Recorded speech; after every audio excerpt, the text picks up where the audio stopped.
ہمارا یہ عقیدہ ہے کہ سرکار دو عالم صلی اللہ علیہ وسلم کے بعد اس امت میں بلکہ ساری امتوں میں جو سب سے افضل ہے انبیاء رسل کے بعد وہ حضرت ابوبکر صدیق رضی اللہ تعالیٰ عنہ کی ذات ہے، پھر حضرت عمر ہے، پھر حضرت عثمان ہے، پھر حضرت مولا علی شیر خدا ہے کرم اللہ وجہ الکریم۔ اور یہاں ایک اور بات بھی آ گئی، آپ نے چاروں کا ذکر بھی کیا ہے، یہ بات ذرا سننے والی ہے، حق چار یار کا ذکر بھی کر دیا اور افضلیت حضرت سیدنا صدیق اکبر کا ذکر بھی کیا، اور فرماتے ہیں میرے طالب علموں، میرے مریدوں، میرے شاگردوں، یہ تم پر واجب ہے یہ 12 شرطیں، ان میں سے 5ویں یہ ہے کہ تم یہ عقیدہ رکھنا کہ انبیاء رسل کے بعد سب سے افضل ترین ہستی حضرت صدیق اکبر رضی اللہ تعالیٰ عنہ۔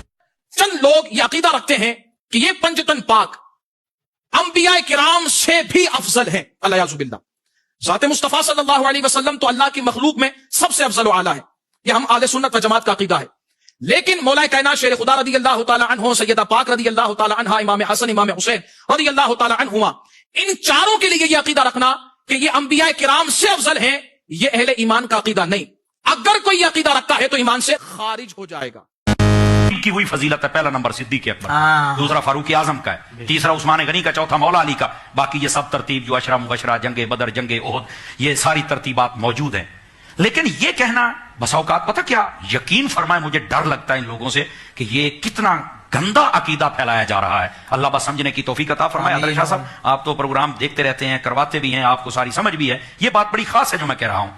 وہ کہتے ہیں کہ حضرت علی کو، یہ انفسنا سے مراد وہ حضرت علی لیتے ہیں کہ انفسنا کہا ہے، اپنی جان کہا ہے، کہ جس کو نبی اپنی جان کہے تو وہ پھر باقی نبیوں سے بھی افضل ہے۔ صرف یہ نہیں کہ صحابہ اور اہل بیت سے نہیں، وہ نبیوں سے بھی افضل نہیں۔ بھائی نہیں، ایسی جو بندہ اپنے آپ کو سننے کی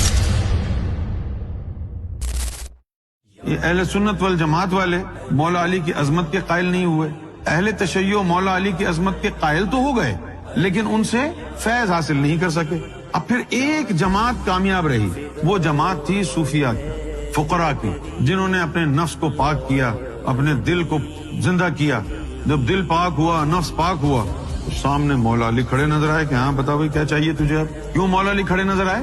قرآن میں لکھا ہوا ہے کہ الف لام میم ذالک الکتاب ھدی للمتقین، کہ یہ متقیوں کو ہدایت دیتی ہے، اور مولا علی کو خطاب دیا حضور نے امام المتقین کا۔ تو جب متقی تو بن گیا تو اب کیا ہوگا؟ امام المتقین ہی تیرے سامنے آئے گا نا، اور نفس کو پاک کرے گا، دل کو زندہ کرے گا، تب مولا علی تک راستہ ملے گا نا۔ جب تو نے ان چیزوں کو پاک ہی نہیں کیا تو تو نے اپنے اور مولا علی کے بیچ میں ایک دیوار کھڑی رکھی۔ اس دیوار کو گرانے کے لیے ضروری ہے کہ علم باطن حاصل کرو۔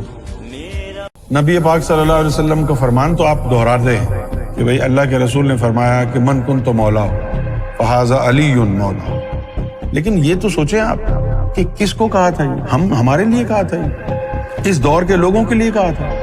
اس دور کے لوگوں سے شروع ہوتی ہے نا بات۔ کیا اس میں ابو بکر شامل نہیں تھے؟ عمر بن خطاب شامل نہیں تھے؟ عثمان غنی شامل نہیں تھے؟ شامل تھے، اور ابو بکر صدیق کا مولا علی تھا، عمر بن خطاب کا مولا علی تھا، عثمان غنی کا مولا علی تھا، تو پھر یہ خلیفہ بن گئے اور مولا نیچے بیٹھا ہے، یہ کیسے ہو گیا؟